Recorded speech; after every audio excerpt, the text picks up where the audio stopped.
He built his dream game room against his wife's wishes, and now they won't even look at each other. She told him no. He found a compromise. She said yes. He paid a structural engineer. He planned every single phase. And then she pulled the rug out from under him with zero explanation. That is where this story starts, and honestly it is already infuriating. We are talking about a man who did everything right and still ended up sleeping in the doghouse. Let us go all the way back to the beginning because context matters a lot here. Our guy grew up playing retro games, Mario, all the classics, and recently that love came flooding back. He started seeing people build dedicated game rooms in their homes and got inspired. Picture what that probably felt like for him, scrolling through photos of neatly organized setups, vintage cartridges lined up on shelves, old consoles glowing under soft lighting, and feeling something reawaken that had been buried under years of adult responsibilities. This is not some reckless impulse born out of a midlife crisis. This is a grown man reconnecting with something that genuinely brought him joy, something from a time before mortgages and school pickups and quarterly budget reviews. He had a spare guest room that seemed like the perfect candidate for the transformation. So he did what a good husband does. He talked to his wife about it first. He did not sneak around ordering equipment online and hoping she would not notice. He did not just start rearranging furniture and hanging televisions on walls before she had a chance to weigh in. He sat down, brought up the idea with genuine openness, and asked for her input. That is respect. That is how you treat a partner. She said no. Her reason was that his parents occasionally stay in that room and it would not be appropriate to convert it. Now here is the thing, he pushed back a little, pointing out that the bed would still be in there and that his parents would not only not mind but would probably enjoy having something fun and nostalgic to look at during their visits. And he was right. He knew his own parents, their personalities, their sense of humor, the way they engaged with their grandchildren. He was not guessing. But instead of digging in and turning it into a full argument, he looked at her concern, acknowledged that her logic was at least reasonable even if he disagreed with the conclusion, and he dropped it entirely. He let it go. No sulking at the dinner table, no passive-aggressive silence, no dragging it back up a week later. Just a quiet, graceful acceptance that her concern had weight even if he did not fully agree with it. That is a mature response from someone who genuinely values the relationship over winning a disagreement. But the idea never fully left him, and that makes complete sense because he was not wrong to want this. So a week or so later he came back with a new suggestion. Not the same room. Not a slightly tweaked version of the same plan that she had already said no to. A completely different solution built entirely around her concern. He proposed converting their walk-in attic into his game room instead. The attic was full of junk, boxes of things no one had looked at in years, the kind of clutter that accumulates in unused spaces and serves no real purpose. Most of it could be thrown away. The rest could be relocated to a second attic they already had access to. This affected nobody. It was not a guest room. It was not a space the family used regularly. It was a forgotten corner of the house that was quietly collecting dust while this man dreamed of giving it a real purpose. He laid out the idea clearly, walked her through the logic, and she responded positively. She said it was a fair compromise. She was on board. She agreed. Let me say that again. She said it was a fair compromise. She was down with it. So he did what any responsible homeowner would do before starting a significant renovation project. He hired a structural engineer. He pulled out his wallet and paid an actual professional to come to his home, assess the space, examine the load-bearing capacity, and confirm in explicit technical terms that the attic could safely support the added weight of insulation, drywall, carpet, furniture, electronics, and everything else the project would require. This man did not wing it. He did not watch a few tutorial videos and start swinging a hammer while crossing his fingers. He got expert confirmation before spending a single cent on materials. You have to appreciate the care in that decision. He was excited, You can imagine the energy he had at this point, the mental images of the finished space already forming, the anticipation of finally having a place that was just his. And instead of letting that excitement push him into rushing, he slowed down and did the responsible thing first. At this point he had a clear vision, a green light from his wife, and now professional confirmation that the project was both safe and viable. Everything was in order. Then the first wave hit. She accused him of diving headfirst into the project and called him impulsive. Now here is where it starts getting a little frustrating because from where I am sitting he had done the complete opposite of being impulsive. He had thought the project through carefully, generated a second idea specifically to honor her first objection, gotten professional engineering advice, and come up with a staged plan before touching a single thing. That is not impulsive. That is methodical. That is someone who takes planning seriously. But okay, he listened to her concern without dismissing it outright. She thought it would be too expensive to do all at once. So he agreed to break the project into phases. Insulation in the summer when the weather cooperated. Drywall in the winter when the cost of materials tended to be more predictable. Carpet in the spring when the project was close to completion. He voluntarily stretched a project he was genuinely excited about across multiple seasons, an entire calendar year, just to address her financial concerns. He was willing to delay his own satisfaction, to push back the moment he got to actually enjoy what he was building, because she was worried about the cost hitting too hard all at once. And he did all of this even though he explicitly notes that money is not a real issue for this family. Retirement accounts maxed every single year. His daughters have everything they need. College funds being filled before the kids are old enough to think about applications. This was not a family teetering on the edge of financial difficulty. This was not a situation where an unexpected home improvement cost would derail anything meaningful. But he still compromised again, because he wanted her to feel heard. Okay, but wait. He compromised on the room itself. Then he compromised on the timeline. What exactly is left to compromise on here? So after all of that, after every single adjustment and concession and piece of professional validation and carefully phased planning, she comes back a few days later and says she just does not want him to do it at all. No new reason offered. No specific concern raised that had not already been addressed and resolved. Just a vague, sourceless resistance that he cannot even push back against intelligently because there is nothing concrete there to respond to. Think about how disorienting that must have felt for him. He had followed every step in good faith. He had listened, adjusted, consulted professionals, restructured the timeline, and still she arrived at the same destination she started at. She did not say it was structurally unsafe. The engineer had already confirmed it was not. She did not say it was too expensive. He had already agreed to spread the cost across an entire year. She did not say it would interfere with the guest room or hospitality for his parents. This was an entirely different space. She had no reason. She simply did not want him to have this thing.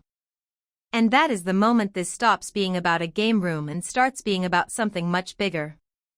Think about what this man has actually laid out about himself and his life. He goes to every single school function, every game, every recital, every event where his kids need a face in the crowd that loves them. He spends genuine quality time with his children, not just existing in the same house while they entertain themselves nearby, but actually engaging with them, getting on the floor, playing outside, being fully present in the way that kids remember for the rest of their lives. He raised his wife's daughter from the age of 3 as his own biological child. That girl is now 11 years old and she has known nothing but a father who chose her fully and completely, who never made her feel like a burden or an afterthought or a responsibility he reluctantly accepted. He said he built his entire identity around being the kind of dad and husband his own father was to him. Sit with that for a second. He had a model for what good fatherhood looked like and he committed himself to replicating it for his own family. That is not a man who is checked out or coasting. That is not a man who puts his own needs above everything else without a thought. That is a man who has quietly and consistently invested every meaningful part of himself into the people he loves. And all he wanted was a room in his own attic where he could play old video games. We are not talking about a man who wants to blow the family savings on a sports car and drive it down the highway feeling 20 years younger. We are not talking about someone who wants to disappear for weeks into a project that would leave his family fending for themselves. We are talking about a hobby. A personal space in an unused part of a house he helps pay for. Something that would require zero effort from his wife and zero meaningful impact on the family budget. He even said it himself with a kind of raw honesty that gets right to the heart of why this is so frustrating to read. She will not have to do 1 minute of work on this or pay one single dime. It will not affect the guest room, the finances, the family schedule, or her daily life in any way that could reasonably be called a burden. So why does she keep saying no? That is the question nobody has answered, including her. And the fact that she cannot produce a reason is actually the most important detail in this entire story. Because when you love someone and you are genuinely concerned about something, you can usually put that concern into words. You can say it is too expensive, it takes up too much space, it sends a confusing message to the kids about priorities, something tangible and real. But when your objection is just a feeling that your partner should not get to have something for himself, when the resistance comes from a place that has nothing to do with logic or fairness and everything to do with needing to hold the line simply because you can, that is when people go quiet. Because that reason does not survive being said out loud. It shrivels the moment it hits the air. He told her she could get on board or she could get over it, and now they cannot even look at each other. Some people will say that was too harsh. And I understand that perspective. A softer exit from that conversation might have kept the peace for a few more days. But I also think there is a moment in any relationship where a person who is compromised repeatedly, in genuine good faith, with patience and thoughtfulness and real financial investment, reaches a line where continuing to shrink themselves any further is no longer reasonable or fair to ask. He hit that line. He had earned the right to stand there. And I do not think he was wrong to hold it. Here is my verdict, and I am not going to soften it. He is absolutely not the bad guy in this situation. Not even a little bit. He proposed something reasonable, he got pushback, he found a brand new solution, he got explicit approval, he invested real time and money into planning responsibly, he compromised on the entire timeline, and then he watched all of that effort get swept away without a single coherent explanation. At every step he behaved like a thoughtful partner who respected her voice in decisions that affect their shared home and their shared finances. She responded by moving the goalposts again and again until there were no more posts to move to. A relationship where one partner can simply veto the other person's hobbies without any reason, after agreements have already been made and money has already been spent, is not a balanced partnership. It is one person exercising control over another person's joy.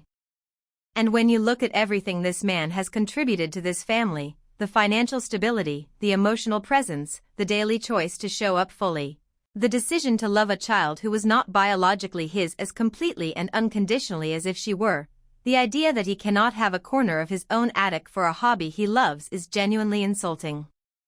Build the game room. Do it thoughtfully, do it in phases like you planned, and do it knowing that you have done nothing wrong. And maybe, alongside that project, have a much more serious conversation with your wife about why she needed to say no to something that costs her nothing. Because that conversation matters a lot more than the drywall does. He called me a bop in front of his whole family and expected me to just sit there and take it. He waited until she was high off and edible, surrounded by strangers in a city that was not hers, meeting his entire extended family for the first time. And that is when he decided to mouth the word bop at her across the room. Not whisper it. Not say it later in private. Mouth it. Right at her. While she was just sitting there minding her business. If you felt your stomach drop a little reading that, good. That means you understand exactly what kind of moment this was. Let us actually set the scene here because the details matter. She is 28 years old and she has traveled with her 33-year-old boyfriend all the way to his hometown in Alabama for the weekend. By her own account, they had a genuinely good time. She describes the weekend as fun overall, but also overstimulating and a little overwhelming because she is meeting family member after family member, cousins, and extended relatives she has never encountered before, all in a short span of time. That is a lot for anyone. Being the girlfriend in that situation means you are essentially auditioning in front of an entire social network you have never met.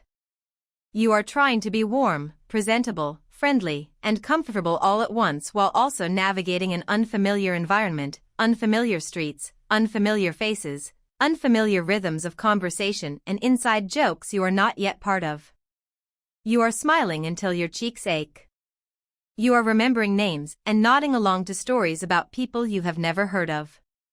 You are doing all of this because you care about this man and you want the people in his life to like you.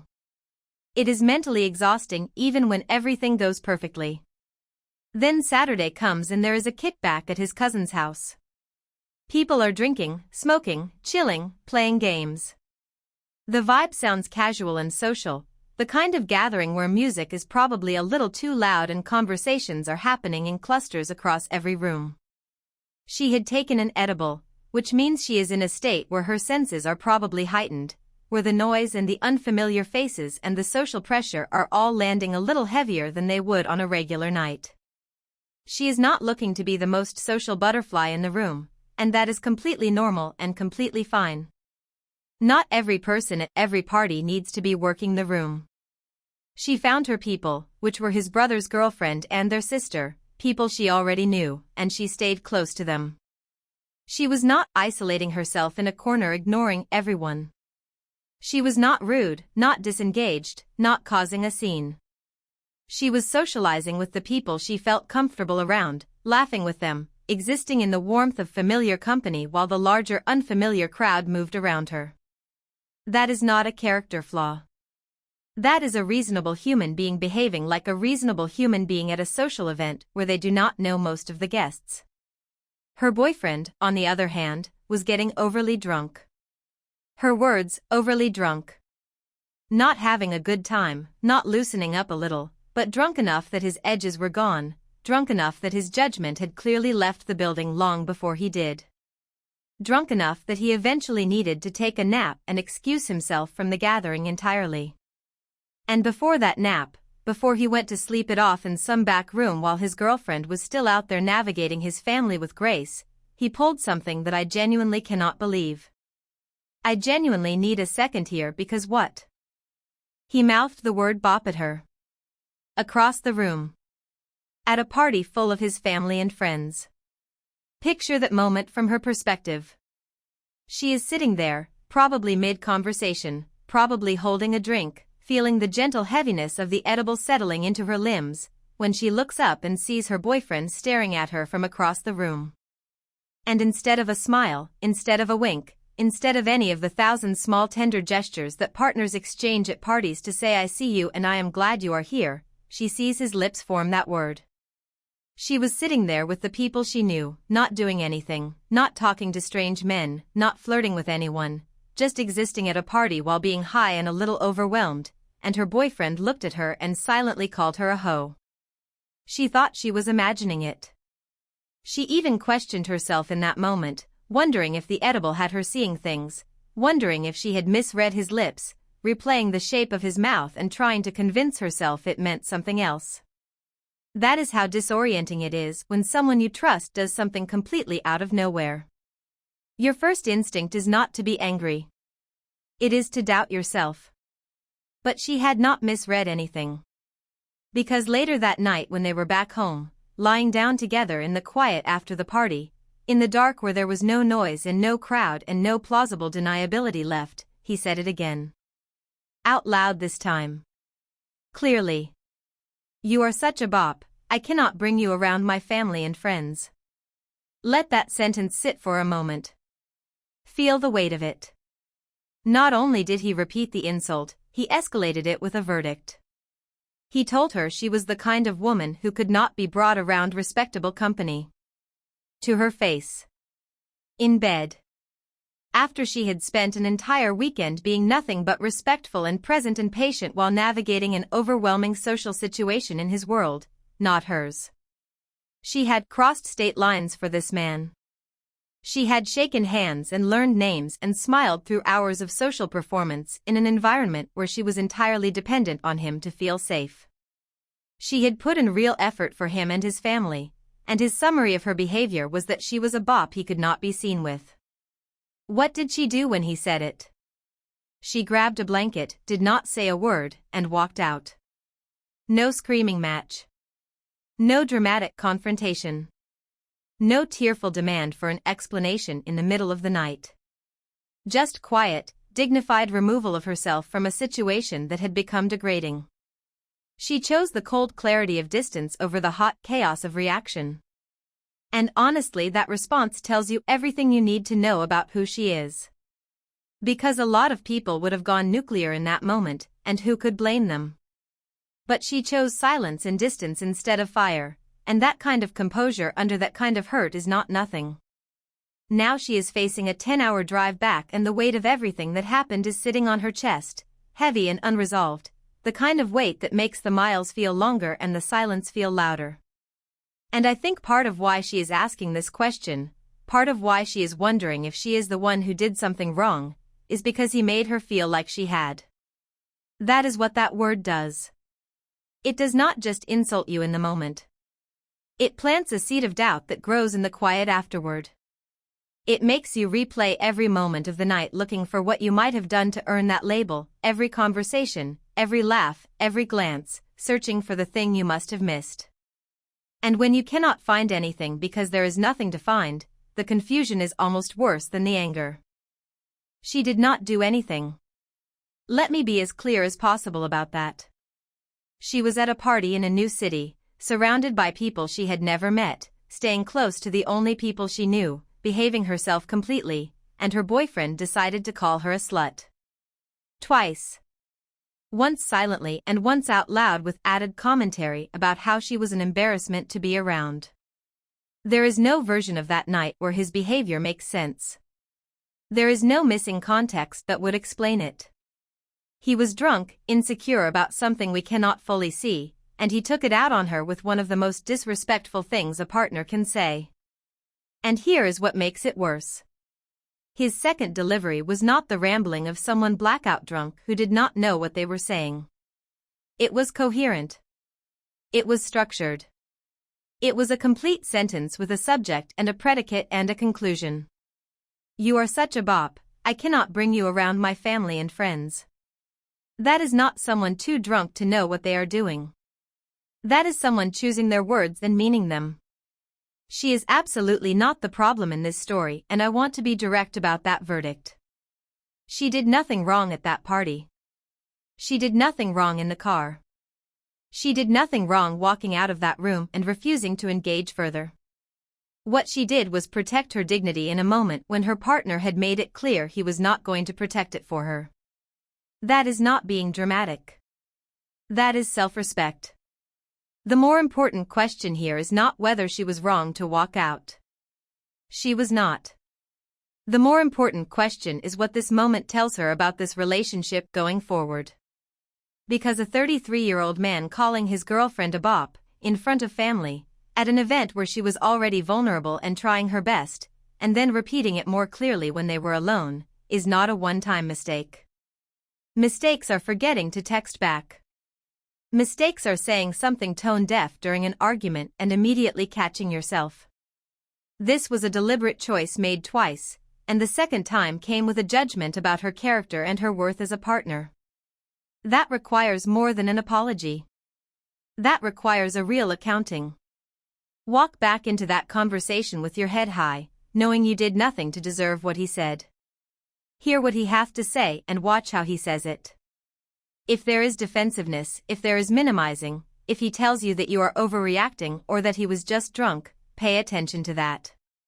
Because the words he used were ugly enough on their own.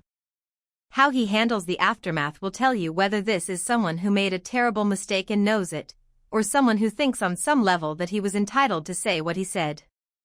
And if it turns out to be the second one, That 10-hour drive home is the easiest exit you will ever have.